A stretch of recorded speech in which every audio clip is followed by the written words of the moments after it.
Get the claps going. Let's get the claps going. Yeah. Welcome to the show. We are episode 0.3 of About Last Week in the NBA. Thank you for being here. Thank you for pressing play on YouTube. I got my man Matt with me. What's up, Matt? Good. And then later, my bad, Matt, to cut you off. But later we have my boy Karma swinging in here, and he'll be here around like 8 o'clock. He's at work right now, but he'll jump into the call and we'll discuss some more basketball with him later. He's our resident Golden State fan and insider, I would have to say. So we'll talk about Golden State and Memphis physicality with him later, because that's really what I want to talk about. But that's in about 20 minutes when Karma gets here, right? Is it? Oh yeah. Actually, I should say it is 7:40 right now p.m. May 7th. We just witnessed Milwaukee versus Boston game. So right now, Milwaukee beat Boston by 2 points to go up 2-1. And in about less than an hour or so, or just about an hour, Golden State and Memphis will go and play their game 3 in Golden State.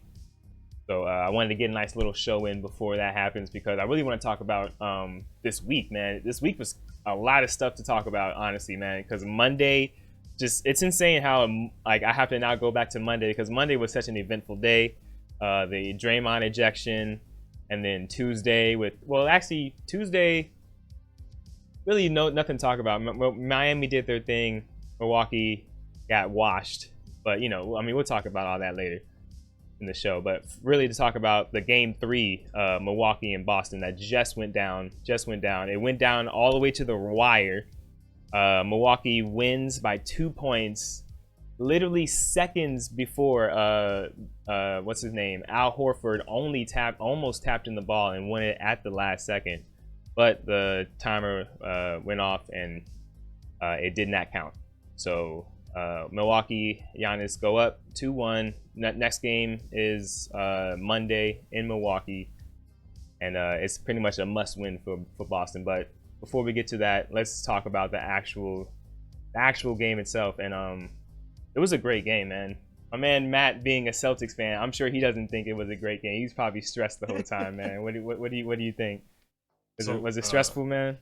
I'm obviously not a true Boston fan, because I didn't watch the whole game. I watched from halftime on, but me being such a fraud, I still watched the 13 to 20 point comeback almost, right? Right. Yeah, it was actually a good. It was a big fourth quarter. I gotta say that. Yeah, I would say first half was way more competitive, or actually not even competitive. It was a closer game. Actually, wasn't Milwaukee winning a lot? But I can't even remember which one. I was watching my phone, like the I was actually doing a little housework in the first half. I really sat down in the second half to watch it, but second half was just honestly what you really needed to see. So you didn't really miss much. Yeah.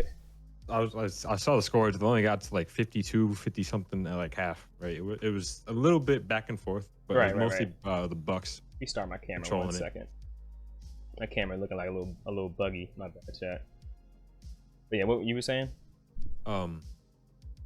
Third quarter is just like they were playing good defense. The shots, it was like 30-40% kind of, right? They weren't like overperforming, I want to say, but the Celtics were underperforming on offense. Man, let's talk about the Celtics offense. Shoot. Not even the Celtics. It's more Jason Tatum could not shoot the ball at all. Of course, we know his ending numbers 4 of 19, but I wouldn't even say it was a lot of Milwaukee's defense to keep him out of the paint, because he couldn't, of course, get to the rim as easily. So he had to settle for a bunch of jump shots. Mm-hmm. But it's just the fact that he also had open jump shots and he was not hitting them. Like he would be open for 3, and honestly, it was this one shot. He just looked really awkward in the way his footing was planted in the, like when he, like, as a shooter, you got to have your square feet to the ground, your square to your shoulders. That's usually how you get off a good jump shot. And it was just one shot. He was wide open, no contest at all. It just looked off, man. So I mean, I don't know if it was just a clearly an off day for Tatum. 4 of 19 cannot happen again. I was just waiting. Like star. I was just waiting for one of those to hit, man. Like it was just, you watch Tatum play ball like this whole season, and it's just like you've never seen him struggle that bad. Like from the mid range, from the 3-point line. I gotta say the Bucks are matching struggling. Physicality, or Celtics are, because they're both very physical and they're both playing bully ball. That looked like it was a freaking goaltend right there. You get, man, but yeah, go. I'm sorry to cut you off. No, you're good. They're both playing really physical because the Nets didn't really play physical. They kind of just like let Celtics walk into the paint and then just dish it out, kind of. And yeah, it opened up a whole bunch of shit, right? Yeah. But Bobby Portis, you got Giannis obviously to deal with. Man, let's talk about Bobby Portis for a little bit, man. He actually is doing more than I thought he ever could be possible and capable of. I don't want to say he's on the same level as Draymond Green, because of course he's not. But as a dude who does those things for a team that like helps the team win, he is on that Draymond Green. Like, you could say he's in that conversation. You know what I mean? Like, he's not the Draymond Green. I'm not saying that, but he is that rough, tough, get dirty at that. I almost cussed. The get dirty dude that like will get the job done. You know what I mean? And that's what I'm trying to say when I'm comparing him to Draymond Green. He's underrated in that, like, you don't look for him in the numbers category, but he's playing really good defense, brings all the energy you need, like nonstop energy, like from the second he checks in to the second he checks out. You know what you're getting from a Bobby Portis, and you need that kind of player in a bench player. Even though today he started on the bench, the other couple games he was starting, but like, yeah, you need that in just a player. And damn, Bobby Portis, man, he's blowing my mind. I didn't know he was I didn't know he was this good. I didn't know. I was underestimating the Bucks with Middleton out. That part too, man. Middleton's not playing in these games, dude. Oh, why is Discord popping right now? Hold on, let me mute my Discord. Oh wait, is this computer doing it? Oh, this computer's doing the Discord. Yeah, Middleton is not in these games at all, and it doesn't even feel like he's missed. Like, no. I guarantee if I talk to a Bucks fan, he is missed. Okay, because like it was a close game, and it probably should not have been if Middleton's playing. Like, if Middleton's in this series, what does this look like? Totally different, I think. It has to be like a whole different thing. Like, I don't understand. Can you send Karma the talking points for me, man? Oh yeah. Appreciate it. But yeah. Like, I don't know if this would even be a competition, but it would have to be, because like, that's why they play the game. But it's really telling to say the least. Actually, what I wanted to bring up, the point was, we got to go back to round one, man, and where we put Boston after round one, after they beat Brooklyn. You get what I'm trying to get at? In a sweep. I think we're way higher there. We definitely, as like a whole NBA community, overestimated how bad the Nets really were as a team, to where they got swept by the Celtics, and everybody was looking at the Celtics like, oh, this is the new age defense, like nobody, like this is unstoppable defense. And it's like, no, yeah, the Nets are really just that bad. Like, let's just stop and just let's say it is what it is. The Nets were really that bad. Because look at this team. Look, this is not the same. Like, imagine what the Nets would have done against Milwaukee. Like, Milwaukee would have won in 3. Like, it would not have been a competition. Like, what? Like, this team, like, it just really, you really got to stop and just think, like, okay, wait a minute. The Nets were really bad. We overestimated this Celtics squad. We've seen now 3 games of the Celtics team against a real NBA team, a real championship NBA level team. Now I feel like I can judge the series correctly. I was blinded by the Kevin Durant and Kyrie Irving duo, best duo ever. You know what I mean? How do you feel about that? What do you think? I think the physicality of the Bucks is part caught is him. draining for the Celtics. It's just way different from Brooklyn, man. Like, you know what I mean? Brooklyn is like a playground style. Not exactly playground. I but mean, like you got the court I kind love of like you mentioned physicality from the Bucks, and you just, I don't know if you can see on the background, but literally Drew Holiday just put Tatum on the ground, and it's just like Kyrie Irving's not doing that. No way. He's just skipping around, kind of. Kyrie Irving's not putting Jason Tatum on the ground like that. You'll push him a little bit, but it's like he's so small, it doesn't really. Not at all, man. So it's just like, it's crazy, man. I think because I'm gonna just say it out loud. I had Celtics in 5, and I just was, I guess you could say, it's just blinded, and now I'm just like, I don't know what to say, man. I'm not saying this series is by far over. It's just, we're going 6-7 games though, I think. Oh, I think it's gonna be Milwaukee in 6, and it's just yeah. I have to change my pick, man, because it's just after you see what you saw, it's just the defense that Milwaukee is playing, where like, we're not gonna let you get to the rim, and if you get to the rim, we're gonna jump you. Like that's it. Like, come to this rim if you want. You might not make it back. They're forcing them to shoot, but then, like you said earlier, like the footing's off, something like that. They're just a little bit off, probably. It seems like in the fourth quarter, Celtics did turn up. Yeah, like yeah, a little bit was. Oh shooting. no, the Celtics definitely. Actually, I wouldn't even say the Celtics turned up, man. Al Horford, man. Let's talk about him. Who is that guy on that basketball court? I thought last year that man was washed, done, over. He was in Oklahoma City, and I thought he was done too. I think everybody thought he was done, and he scored 12 in the fourth, I think. I think it was more than that, honestly. I think it was more than 12. I don't know the exact numbers, but I'm just saying the fact that when the Celtics picked him up, nobody thought that was going to be worth anything, and here he is, almost bringing them back in the most deciding game of the series. He almost was this deciding factor. Literally, put 0.2 more seconds on the clock. We're going to overtime because of Al Horford. Yeah. So what the fuck? He had 22, and only person who outscored him was Jaylen Brown with 27. Yeah. No, I know that. I know he definitely had the second most on the team. It's just that fourth quarter performance. He was the one that brought him back. When you said fourth quarter, he brought them back. 16 boards. I just wanted to talk about how Al Horford you think it's over for a player, and then the playoffs, man, it's just like, give me that moment and I can show you that I still have a lot left in the tank. And that's why I love the playoffs, honestly, man. You like this defending champions almost lost to Al Horford. Like, that's why I love the NBA playoffs. It's insane. Al Horford is back, ladies and gentlemen. But yeah, so just one thing I wanted to talk about before we move on to the next series. Giannis and his I want to say a football whistle. I'm not sure what's going on. You being a Celtics fan, I don't know how you feel about it. The foul calls that I guess he's not getting, or the offensive calls that he's not getting.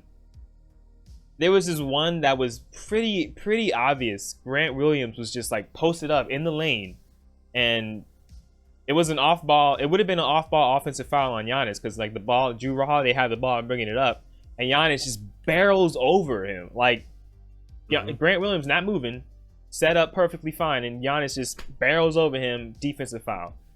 And it's just like, okay, what? I really don't know what's going on. Like, he's throwing his body at people, and he's just mostly getting the call. Like, I just really know else to say that. I don't know how you feel about that.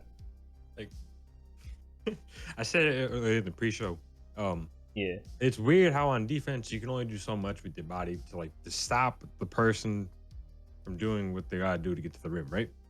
Giannis, there's no rules against someone being 7'2", 260 pounds and just running at the rim. There's no rule against that. As long as you can control the ball and don't travel, it seems like just go ahead. You got the physical advantage, I guess. The charge call is there for a reason, and as you say, he's 7'2". I don't know how much he weighs, but he can't be light. Like, it's hard to want to stay in front of him, but it's just some of these calls, Oh, he's 6'11", 242. My bad. You can say he's 7'2", man. Whatever. Like he's 7'3" wingspan, dude. Come it on. just feels like it's. I don't want to say the refs want him to stay on the court because you don't want to foul out somebody, but it's just if the call is the call, you got to make the call, man. I don't really know how else to say that. I don't know. I'm not usually a guy to blame the referee. I try not to be, at least. You know what I mean? I think if it was later in the series, they would have went over that a lot more. Like right here, he almost killed Jason Tatum in this one play. I thought Jason Tatum was dead, man. Jason Tatum, he thought he had broke his wrist the way Giannis just went at him. I mean, I'm not mad at Giannis for going at him. Like you never want to let somebody get a free run at the rim, just no matter what. No. But it's just, I think it's just the size difference, though. You know. Yeah. I mean, Giannis he's also just big huge, boy, you know? man. He's made in a laboratory. Like it's just insane. Like he's literally a created player, demigod. Yeah, it's ridiculous. But yeah, so hopefully we'll look at the next game and see what the calls are looking like. I'm not ever to be like foul him out, get him out the game, but it's just at some point it's just like, what is it like? How are we doing this, man? Like if it's starting to become a meme on Twitter, if it's starting to become a meme, it's like okay, what's really happening? That's how I feel about. But that's pretty much it. It was a great game. I'm now switching my pick. I have Bucks in 6.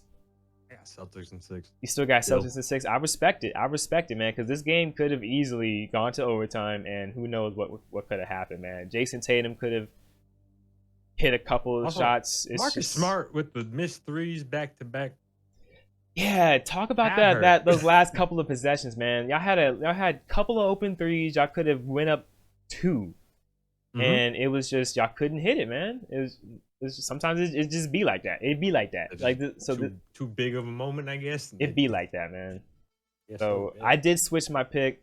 I'm not proud of it, but you know, the next game is in Milwaukee, so it's really up to Jason Tatum, honestly, to see what's gonna happen.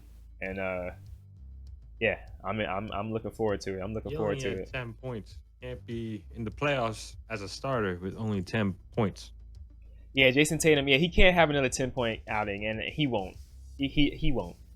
He knows that he won't. A lot of the shots that he took were good shots. They just weren't going in. Like it is what it is, man. And sometimes as a shooter, getting to the rim and seeing the ball go in at the rim helps. And when you can't get to the rim and all your shots have to be jump shots, it's tough to get a rhythm and a rhythm going. And Bucks, took him out of his rhythm, man. And you got Giannis just doing things like, it's just what I don't know if you saw that, but it's just Jason Tatum has nothing he could do here. It's just like, what do you want him to do? It's just you got him working on defense, and he's got to work on offense to do anything. It's gonna be tough, man. If it's Boston in 7 or Boston in 6, it's gonna be tough. Chaco says if Celtics do win, it's in 7, so we'll see. And Coer said Giannis is getting LeBron old calls, so I see how you're saying that. But yeah, let's move on to something I'm more passionate about. Wait, is Karma in yet? He's still on the sidelines. Yep. Nah, he's still waiting. Spot, maybe. It's all good. We'll swing him in, whatever. I want to be more passionate about this topic, man. Miami, Philadelphia. Now, I could talk about the first 2 games, but there's really no reason to talk about them. We all know Embiid has returned. So the first 2 games were really good games from Miami Heat, for real. Just really good defense. They weren't close games per se. But yeah, just all around good game. I do want to talk about game 2 just a tad bit. The bench, Tyler Hero and Victor Oladipo. Really, really nice to see. I just want to just touch on Victor Oladipo. Really, really amazing to see that dude ball out. 19 points, and all 19 points were useful 19 points. They weren't garbage points. They were useful 19 points. Really, he shot 3 or 4 from the 3-point line, and he looked like old Oladipo from Indiana. So that was really nice to see him become that player that he is right now. And yeah. So that was it, really. Game 1 and game 2, all Miami. Nothing to really talk about. Bam Adebayo also was balling out those first 2 games. I got a hot take. What's up? Harden is washed, bro. He's done. That's a hot. You think that's a hot take? No, I don't know. Nah, I'm joking. I'm joking. Nah. But I mean, if you want to talk about, let's talk about Harden, man. Let's see. Last night, Harden had 17 points. Not too bad, but he wasn't the reason they won, and that's just like, that's not right. If any other team has another superstar go down, as you saw, Miami did not have Kyle Lowry. That is a superstar. They did not have Kyle Lowry. Won easily those first 2 games. We could talk about Phoenix not having Devin Booker for one of those games. Not against Dallas, but against New Orleans. And what's his name? Chris Paul went 14 for 14. You know what I'm saying? Like, so you can't say James Harden can't do it by himself when we've seen people do it without their superstar teammate, without their team being 100%. So the fact that I had to skip over the first 2 games being a wash, even though they had James Harden, it's sad that James Harden is that wash now. Like, he's no longer like that guy. He's no longer a game changer. He's not that guy no more. Period. And it sucks that how fast somebody can fall off a cliff. But it seems like you don't get much respect too, because like from his teammates almost. Because there'll be times where I see him wide open, no one within the key even. Like, yeah, he's just sitting there by himself, arms up, and they don't even look at him. It seems like. I mean, hey man, I'm open over here. Nothing. I mean, that could just be more chemistry. Just, you know, do I want to really pass it to this guy right now? But I mean, let me look at my notes because let's see what's the first thing to talk about. Maxi's speed, man. Let's just talk about Maxi in general. Tyrese Maxi's amazing. He's a really good basketball player. I'm a Miami Heat fan, like giving this guy praise. He's really, really, really good. And I need to see, actually, pause this. How old is that guy? Because it's kind of insane. I think he's really young. I would say 23, maybe ish. Let me see before I get too much into this. Tyrese Max, 21 years old. That's insane. That's even more insane than 23. He's 21 years old and he's playing. Yes, he had 0 points in the first half, but he took over that second half. And I was kind of afraid to hear that he had 0 points in the first half, knowing how much of a blur this guy is on the court. Whenever this guy has the ball going downhill, it's either going to be 2 points and 1, or it's going to be a foul. Like, there's nothing else that happens. Rarely do you block this guy's shot clean. And I think it was really pissing off a lot of the Miami defenders, man. It was just nothing you could do. You put your arms up. I saw Max Strus try to defend him. They called a foul. Max Strus was like, ugh. It's just like, because what can you do, man? He's too fast. He's too smart. He's like the new James Harden that they didn't even know that they needed. But Tyrese Maxey, 21 points, all in the second half, was just lights out. 5 of 6. Literally took the game over. Him and Embiid. Embiid didn't really take the game over, but he was enough of a person in the paint on defense to make a difference. And I'm not worried as a Heat fan. You know what I mean? That was one game. He came back. They kind of also, I did want to talk about the doubtfulness of Embiid leading up to the game. Matt, were you paying attention to any of that? How Philly was playing it? Not too much, but Conway is ready to jump in here. Okay, yes, you can slide him in. Karma, what's up, buddy? Oh. All right, just jump you in the conversation like that, man. We're talking about Embiid and Miami right now. Yeah, I was listening on the way. Bet. So I just started talking about Embiid being doubtful, and like how Philly was warming him up to the game, kind of how they were. So I don't know if you listened, but in game 2 they were talking about Embiid's injury and how he just was able to start looking at his phone because the brightness was messing with his eye. So that was on Wednesday. He just thought to be able to look at his phone. On Friday, he's already in a playoff game. That's a full-blown concussion. That's insane. go from I just been able to look at my phone to I'm playing in an NBA playoff game. So I do feel gotta say it is technically player's choice. If the player doesn't want to play, yeah, no doubt. Yeah. The player's gonna want to play though. Like it's up to the team doctors to sit the player down and maybe say you're not ready. you can sit this one out at least. Like Yeah.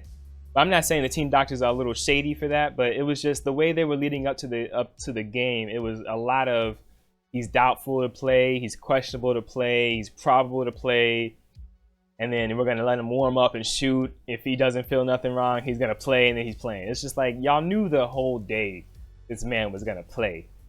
They were just kind of like inching it so Miami doesn't get a good game. I feel like they were doing that so Miami doesn't get a good game plan going. They don't know who's going to be starting. They don't know who to be prepared for. Because I think as a player, like you know when you wake up in the morning, I gotta defend Embiid. I'm gonna get my ass kicked. I gotta worry about a big 7-foot dude. You know what I mean? But like if you don't know, you're just not mentally prepared. So I think they played a lot of mental games that day, and it turned out in a 20-point win. You know what I mean? Like, it came out kind of. I feel like they caught Miami off guard with Embiid just being on the court in general, and just completely caught Bam Adebayo off guard because he was just off his game the whole night, and it just caught the whole Miami offense off guard because they couldn't get into any kind of rhythm at all. It was just bad offense the whole game, and Miami just could never get into any kind of rhythm. Did you guys watch the game at all?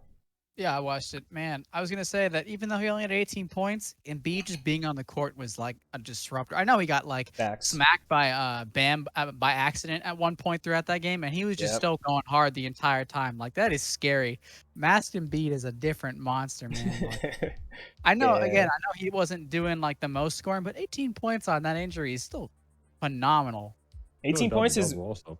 Yeah, no, 18 points is great. It's not even about the points, like you said. It's just his presence on the court, just being there, just having to guard him on defense now. You know what I mean? You're not guarding a DeAndre Jordan. You're guarding a guy who can hit a 3-point shot.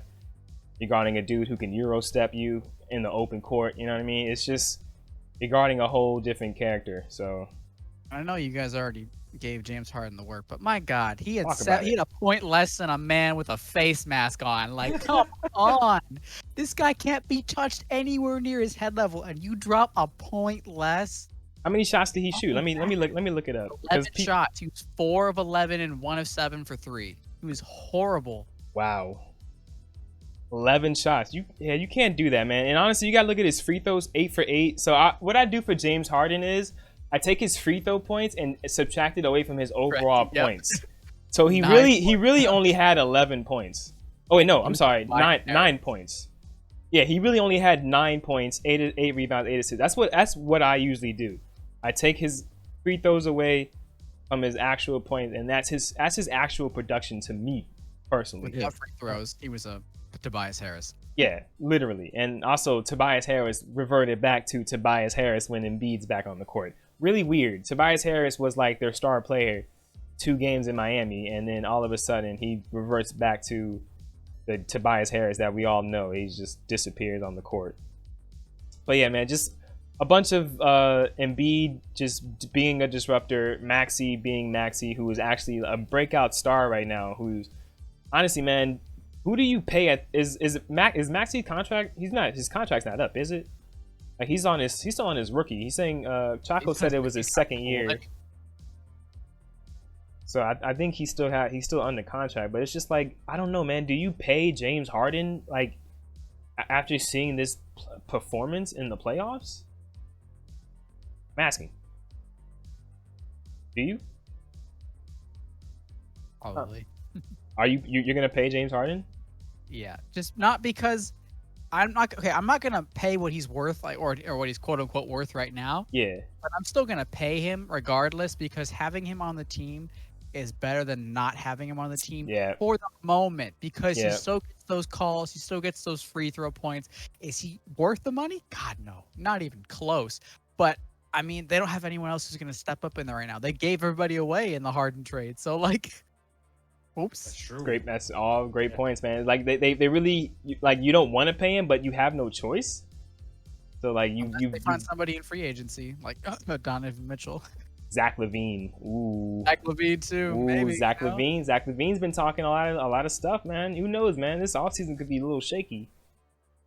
Chocolate defending him right now. Donovan Mitchell was in the stands in this game, man. Maybe he wants to, you know, swing over to Philly. No, maybe he was watching Miami play because he wants to be in Miami. Who knows? Who knows? Who knows? Who knows? All right, so yeah, so that's pretty much Miami. Next game, let me see. Next game is gonna be tomorrow. Actually, tomorrow, Sunday at 8 o'clock. I remember now. Yeah, tomorrow at 8 o'clock in Philadelphia. Embiid is definitely playing. Who you guys got? I still got Heat in the overall. Like, yeah, I think overall Heat still. I don't think that this series ends in 5. I think it ends in 6, but I don't think this is a game to take away. I think the Heat win this one just because I feel like it was like a kind of a shock to like, oh, Embiid's back. How do we handle this now? Yeah, and I think that's what I think exactly. I think it's gonna be all about the adjustments. Of course, the coach of the year, who hasn't been announced yet for some reason, it's gonna be announced sooner or later. Coach Spo, coach of the year, man, it's got to be. But whatever. I don't think Adebayo and Tucker and everybody else like disappears like they did in that game. Like the only person of time was Hero. Like that's not happening again. Yeah, the 3-point shot was just not there for Max Strus couldn't hit a shot. Jimmy Butler was taking some awkward 3-point shots that he usually wouldn't take. It's just the offense just wasn't there. Kyle Lowry wasn't taking any shots. He actually had 0 points. I'm not looking for Kyle Lowry to score, but to have 0 points is shocking. Yeah, he came back from an injury. 0 points cannot happen again. And also, he was just passing up open shots. Just can't happen at all. Bam Adebayo's got to play better. I'm sorry. What happened? So if he was doing that and getting assists, it's a different story. But he only had 3 assists. Like yeah, he wasn't playing the game at all, man. I don't want to revert back to my old Kyle Lowry hateful ways, man. Because when he was in Toronto, I used to not be a biggest fan of Kyle Lowry, but you know, I come to like him in the years, and now he's on my team. I love him now, but it's just he's got to be different because that Kyle Lowry can't show up tomorrow in Philadelphia and we can expect to win. But I do think Miami is going to win, though. The adjustments will be made, and the offense will not be so dull like they were in that first quarter. I think we only had like 39 points in the first half. That's terrible. But yeah, I think Miami wins it. I think it might be Miami in 5, honestly. I think Miami wins it in Philly and goes back in Miami and ends it in Miami. I say in 6. Saying 6? Okay. I'm not mad at you. I might mute you, but I'm not mad at you. Yeah, it's actually Philly in 6. All right, so what time is it? It's almost 8:30, so let's quickly touch on Mavs and Suns. Not too much to talk about the first 2 games because it was really all Phoenix. Luka, of course, had like 80-something points the first 2 games, but it didn't matter much because Phoenix just had more points. It just played way better as a team effort, especially game 2, where I was watching the game and it was just like a really close game, and then in the fourth quarter, Phoenix just stopped playing around, and it was just like, okay, this is when we play defense and score it every time we go on offense, and Dallas couldn't do anything. Game 2. So game 3, happy to hear that they got a win. I still don't think Dallas has a real much of a chance. What do you guys think? I mean, going back to what I said last week, I still think it's a 7-game series. It should be a 6-game or a 5-game, but I still think it's 7 just because I don't think Phoenix takes a game in Dallas just because I feel like they don't understand how to play against a Mavericks team that wants to actually show up. Like nobody else besides Luka had been playing well those first 2 games, and then all of a sudden everyone starts playing like they actually want to, you know, get paid for playing basketball. Yeah. Well, you know how those saying goes, all the role players play good at home. That's, you know, so who knew Brunson? I think it goes 7. You know, we thought Brunson broke out of the role player role, but he kind of reverted right back into it. And he's like, people already say he's losing money like literally every game he plays. But I don't know, he was much better the other day. Yeah, I think he had more than Luka actually. Brunson, actually, yeah, 2 points more than Luka, Yeah, 20, yeah, yeah. 26. Yeah, I'm saying like they're gonna need that Brunson to show up if they have a chance at all in this series. Yeah, definitely. I'd agree with Comrade though. I say 7-game series. I don't know which way it goes exactly, Yeah, but it depends on who shows up, like you said. that's a fact. That's a fact. Reggie Bullock also played really well. Finney Smith had a bunch of big shots. That's what Luka really needs. He needs his guys to play his shots because like I think Phoenix is not, they're not helping on anything. Like they're playing one-on-one basketball and it's they got to hit their shots, man. And I honestly I just don't see Dallas doing what they did again. Like I don't. I mean, maybe they can squeeze out another game. I got Suns in 6. Like maybe they win the next game and Dallas tied 2-2, and then Phoenix, wins the next 2. But I just it's gonna be tough for Dallas to win, man, because the role players need to play really well, and they're gonna have to do that in Phoenix in order to steal a game. And I just don't see that happening. I don't know. I think Luka needs help on the board. Honestly, he gets the most boards, and he's the shooting guard, right? Yep. He does everything, man. He does it all. But he's gonna definitely get some help in the offseason, though. Like I could see him getting a lot of people saying Rudy Gobert could be a free agency and hit up Dallas, which would be really fun to see him with Rudy Gobert. But yeah, they're gonna need a lot from the role players for sure. I don't think the Phoenix will lose this at all. I think it should happen in 5 or 6, but like I just don't have faith in this team being able to figure it out when they were just so abysmal against the 2 games they lost to New Orleans. Like it wasn't even a game. Like Chris Paul had 4 points in one of those losses. Like yeah. Awful. I mean, I know Booker wasn't there for them, but still, like they're missing everybody. So yeah, I think this series is gonna be over in 6. But next game is let's see. Tomorrow, yep. Tomorrow, 3:30 p.m. Got an afternoon game.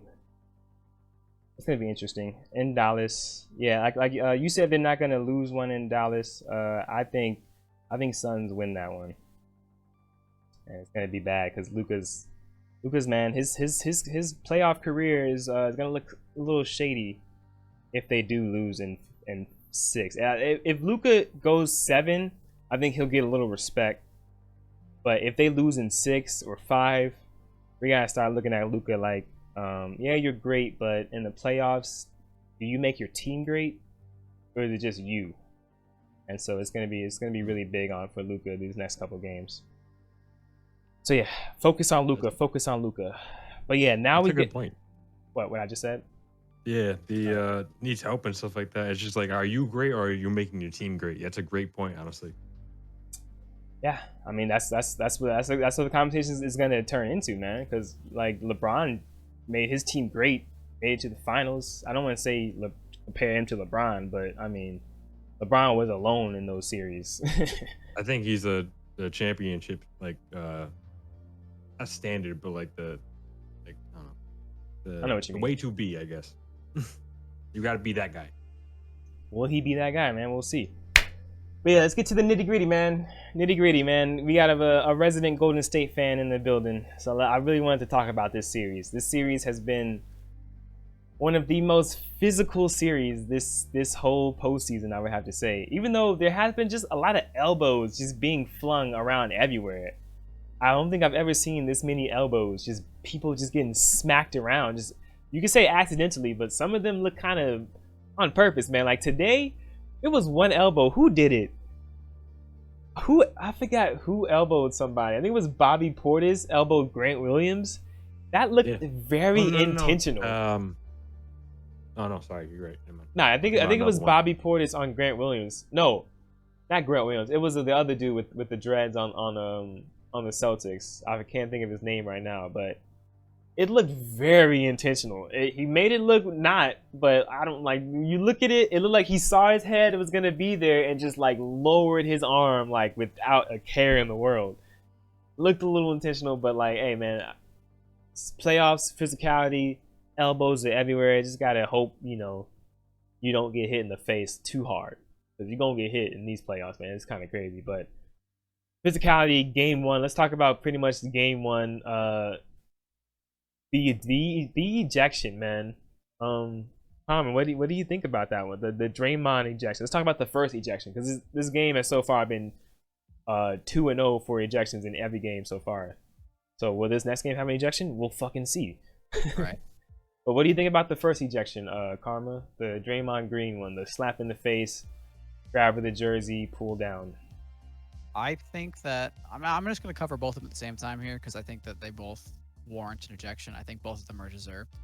I'm probably one of the few Warriors fans who doesn't agree with what followed Brooks' ejection, but I think that both of them were just, hard fouls.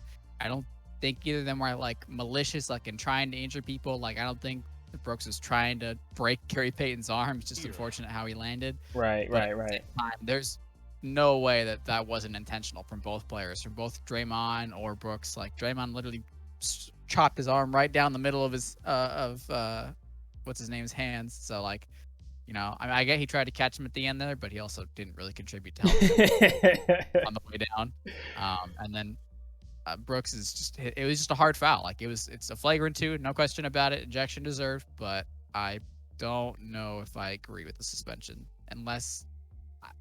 So I was talking to somebody about this, and I was saying it's good that they did they followed up with the suspension, because the same thing happened with Grayson Allen and Alex Caruso earlier in the year. Same type of injury result. It was a hard foul that caused an injury, and they suspended Grayson Allen.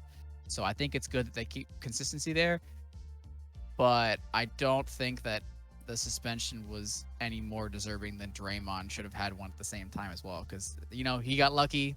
The other player didn't get injured, but at the same time, like, right. It's another hard foul. Right.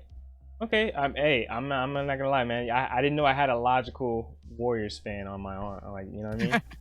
I thought it was gonna be like, man, the Draymond wasn't. Like Draymond himself got on the pod 15 minutes after it happened and was like, yo, that was stupid. Like, you know what I mean? Like, he doesn't believe that he did a foul that even warranted a flagrant 1.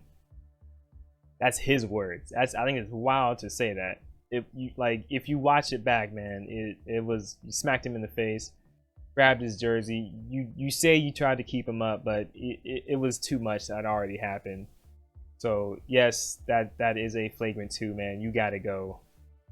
You just gotta go.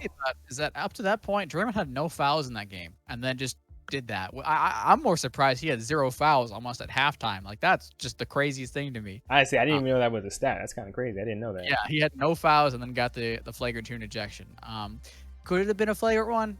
Sure, depending on the circumstance. But I think if it wasn't for the jersey pull down, that would have been the flagrant 1. Like, the slap in the face, that's the flagrant 1, because it's excessive. That was excessive. But the whole jersey pull down, that was the over. That didn't help his case. That was the over excessive part that I think helped his case to get out. I'm not gonna say he's the repeat offender. He's Draymond Green, so get him out of here. Like, he's trying to make it seem. I think that's where he's losing me. Where it's anybody could have made that move and they would have still be in that game. I don't believe that, man. Like, Stephen Curry slaps somebody in the face and grabs them down by the jersey. You're ejecting Stephen Curry. It doesn't matter who did that play. It's not because you're Draymond Green, Draymond. It's because of what you did. You got kicked out of that game.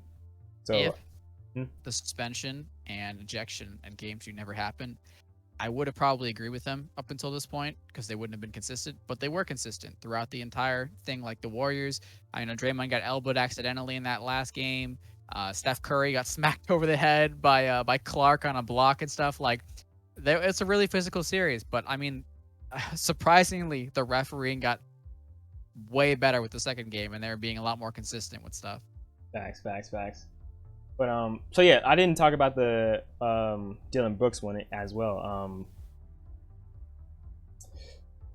This might be a little tough, man. This might be a little tough.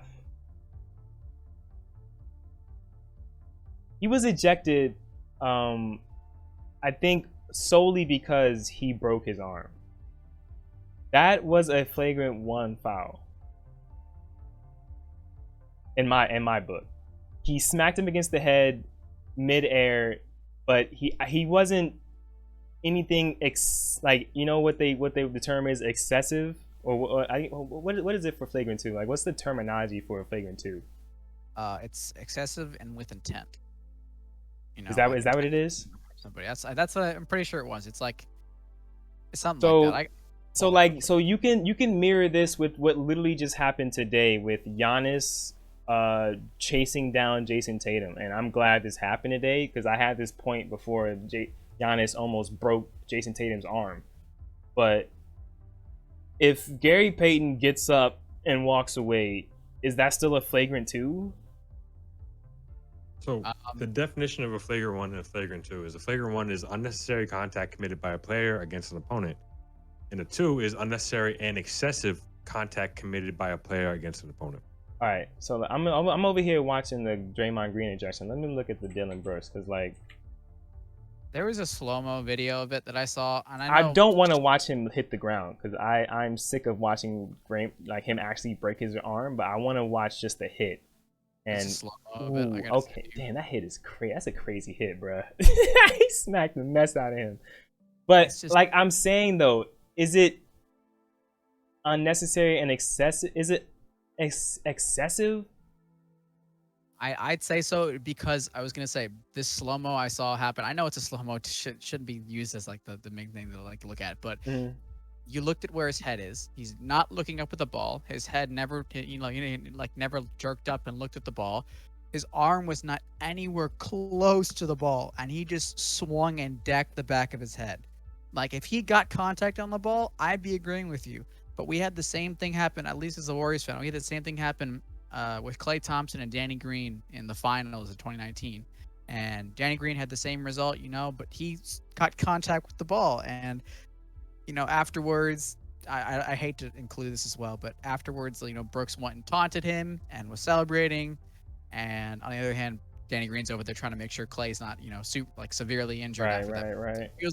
It feels like he was hunting for Gary Payton on that foul, but I'm probably just biased as a Warriors fan. Yeah, I mean, you're gonna have a little bit of bias, and I'm gonna try to not have any bias because I'm trying to not say this was a flagrant 2, but the more I look at it, it's definitely not a play at the ball, and that's usually what I say if it's a flagrant 2. If like, did you try to go for the ball, and like you can make the argument, in a case like, yo, he went for the ball, he swiped up, the ball's up, he went up for the ball. Like, you can make the case.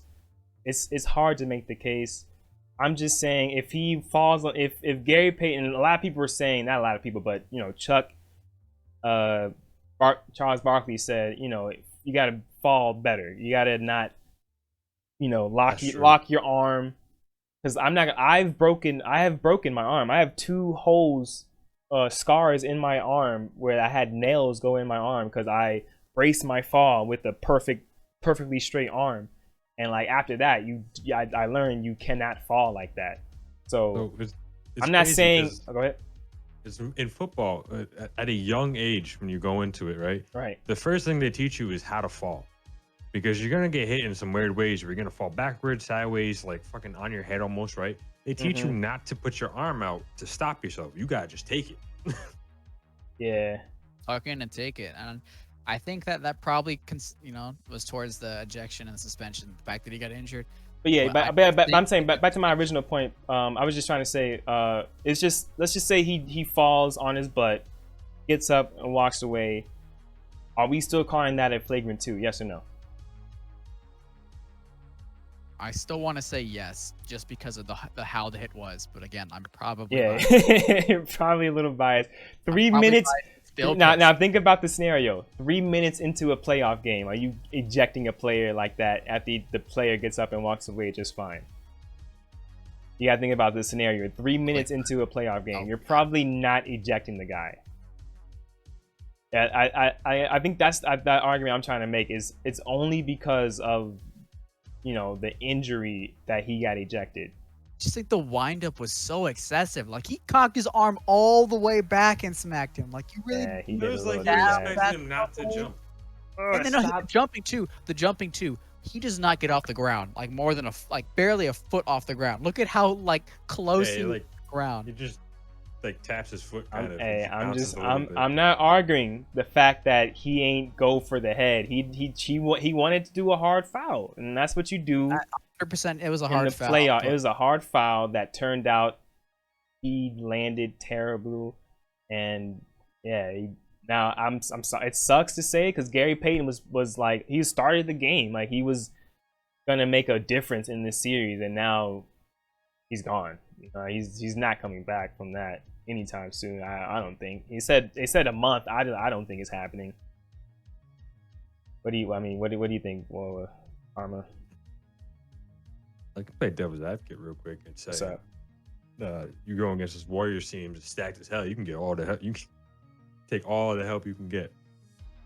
As a Grizzlies, I don't know. I can't say Grizzlies fan exactly, but as from the Grizzlies side, like their point of view, kind of take all the help you can get. Even though it's dirty and shady and stuff like that, it's just how it is. Yeah, I mean, as you're a Warriors fan, you're gonna take this game 3, him being eliminated, and go as hard as you possibly can, because he's not a bench player. Like Dylan Brooks is the number 3 scorer on the team. Like that's a big hit to the Grizzlies what they do. So I don't want to call them dirty at all for that game. I just think that they're playing hard basketball. I don't think they're dirty at all. And what Steve Kerr was doing, man, I want to talk about Steve Kerr, man. This whole oh my God. What do you think about Steve Kerr, man? All about the code and everything. When he has a teammate, a player that on his team that literally kicks people in the balls constantly. What is this code Steve Kerr is talking about? And I don't even want to get into it. Like Steve Kerr played basketball. Steve Kerr knows stuff happens, man. Like no player, Dylan Brooks isn't going up thinking, "Oh, I'm about to break this dude's arm for trying to score a bucket." Like no player is thinking that. He wants to foul him so he doesn't get an easy basket. That's literally it. Dylan Brooks has never had no repeat offender. Like he's not that guy. So for Steve, yeah, exactly. Like there are people who have that, mystique about them where if they do something like this, it's like, oh, you're a little dark, you're a little dirty. But Dylan Brooks never had that. Nobody on the Grizzlies are that, in my opinion. It's just these guys are playing hard. It's the playoffs. You're gonna play hard. And I don't know, man. Steve Kerr should just stop crying. Like I really don't understand what he was like. I get he was trying to get this man suspended so he can play a game without him. So it's an advantage as a coach. You want to go for it. I think he was just doing too much, man. What do y'all think? He's gonna stick up for them. That's got to be something he's got to say. No coach is not gonna say something like that when they're playing. The code though, all of that stuff, man. That was extra. That was excessive. But I'm just saying, he was probably just fuming. Oh no, of course he was mad because that's your player that you've seen grind. Like this guy grinded G League. Like he's not some golden ticket boy who 1 year in college he's in the league now making money. Like this man grinded step after step after step. Like I think he's like 28. It's like his second year in the league. Like he's not the normal route to get to the league. So you finally start your first playoff game and you break your arm in 3 minutes. Like from Steve probably like a proud dad. Yeah, from Steve Kerr's That's a proud dad. YMCA dad coming out the court. No, but for real, from Steve Kerr's point of angle, it's just like, bro, I've seen this man grind. 3 minutes into a game, he smacked him in the head, and now he broke his wrist. Like the code, but it's just like you ain't gotta say the code, man. Just say it was a BS play, because that's how you feel, and just say that. But this code stuff, man, I thought I was actually like laughing when he was saying that, man. The code. He broke the code. I'm just like bro code. The bro, like get out of here, Steve Kerr. You played basketball before too, man. I'm sure you've accidentally hurt somebody. Nobody called you out on the code. But yeah, whatever. That's me. That's it. The suspension. I'm not a fan of it. I don't like players getting suspended ever. I never liked it when Draymond got suspended, so I'm not gonna like it when this happened. That's my take. I'm just not a fan of. I want the stars to be there, even though he's not a star. But I mean, and Peyton's hurt. I get it. I don't like it. I don't like it. You said you didn't like it, Carmen? I didn't like it because they weren't consistent with it throughout both sides. Like, I think Draymond should have got one at the same time because, you know, if that injury hadn't happened, it's the same type of foul. Yeah, So, that part too. Yeah, they literally only suspended him. They didn't suspend him because of the hit. They suspended him because he broke his arm.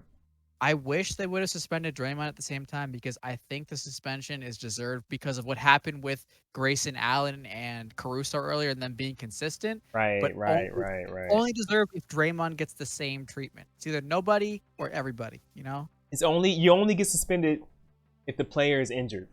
That's literally what it is. Because think about it. Way back in the beginning of the season, Jokic smacked Marquise Morris in the back of the head. Marquise Morris missed 3 to 4 months. Jokic only suspended a day. You know what I mean? So it's like you only get suspended if the player is injured. Draymond did his thing. Draymond's foul looked worse. Like Dylan Brooks, smacked him against the head. Draymond Green smacked him in the face, ripped his jersey, and ripped him out of the air. Like, you can make the argument, he tried to, catch him on the hit before it hit the ground, but you ripped him out the sky as well on purpose. So, like, it looked worse for Draymond, but, you don't injure your guy, so you don't get suspended. And that's just how it is, man. You got to injure your guy to get suspension. It is what it is. But I did want to make a quick little hint. Not a hint. Maybe an edit to a couple of new rules because the game's about to start, so I don't want to take too much of y'all time no more. So right now it is 8:35, so the game is about to start if you were watching. But a couple of things I wanted to say. Oh my God, I didn't mean to watch him actually fall on his arm. Oh, I hate it so much. I'm sorry, chat. Oh, okay. Back to what I was saying. So, flagrant twos, I think, need to be not changed because depending on the flagrant two, yes, a player should be ejected. But I don't think all flagrant twos need the player to be ejected. Now, let me just say this. I don't know too much about the sport of hockey, okay? But they have something called a penalty box, correct? Right? Somebody knows something about penalty boxes. Right. Yeah, okay. You're right. And so when you do something wrong, you go into the penalty box, right? For a certain amount of time. And like you got to sit there and the game, continues while you're in the penalty box. Your team is secondly down a player because you're in the penalty box. You only have 4 players. Correct. No, I'm not saying you only have 4 players on the court, but I'm saying, let's say that Draymond foul happened in the second quarter. The second quarter was almost over. Nobody got injured in that foul, but it was clearly a flagrant 2. Let's put Draymond in a penalty box for 12 in-game minutes. Essentially a quarter. Don't kick him out for the whole rest of the game, because that literally changes the whole rest of the game. But let's put him in a penalty box for 12 minutes.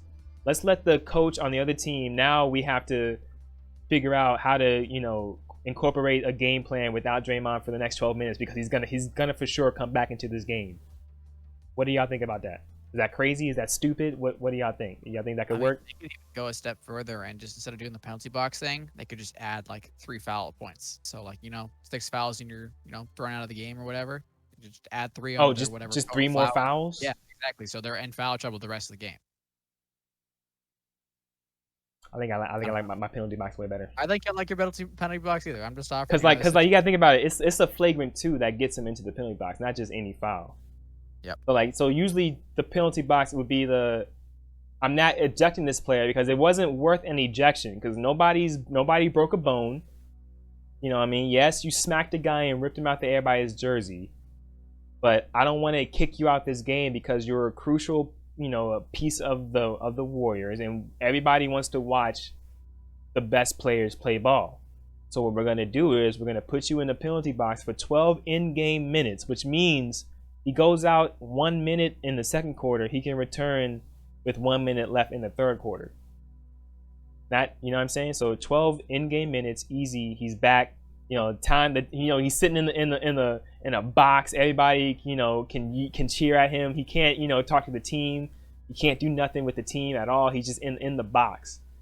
He can't he can't call plays from the box. He can watch, but he can't do nothing from the box. And he has to just chill in the box, and then after this time he's out. And then he's back in the game. Not ejected for the whole joint. I think your point makes more sense because you're kind of hurting the team instead of just the player. But if it was just fouls, I want to say, like if you just give him 3 fouls added to the that's whatever, right? Yeah, I'm not saying add fouls. I'm saying like when a player is supposed to be ejected, let's not eject the player. Put him in it makes sense. Podcast. I think that's a good idea, man. They should definitely incorporate some kind of penalty box where, because I just don't like ejections. I want to watch the best players play ball, and it makes sense from a watching point of view also. And it was for the fans. And as a player, it makes you not like, oh, my night's not completely over. I just have to now sit for 12 minutes, like, and I can still come back and help my team. But of course, if it's a hard enough foul where like we think like, okay, no, you did way too much, you gotta go. Of course, you can skip the penalty box and be ejected completely. But it's just another level, because like sometimes, like an ejection doesn't have to happen, because I feel like that Draymond thing, like, yes, it was a hard foul. Draymond was in the moment. You don't want this guy to get an easy layup. So he did some egregious stuff and grabbed the jersey, and the play, it happened too fast. And so before he knew it, he's ripping a guy out the air, and like, oh, let me hold him before he smacks the ground. So it's like, okay, he ripped him out the air, but he held him before he hit the ground. Penalty box, 12 minutes. That's genius. That's my hot take. I think that's genius. Take with it what you want. Come back next week and we'll talk about it more. But that's it for the show, man. That's all I gotta say. And let's clap it up. Yeah, where's my claps at? Here we go. Yeah. Thank you.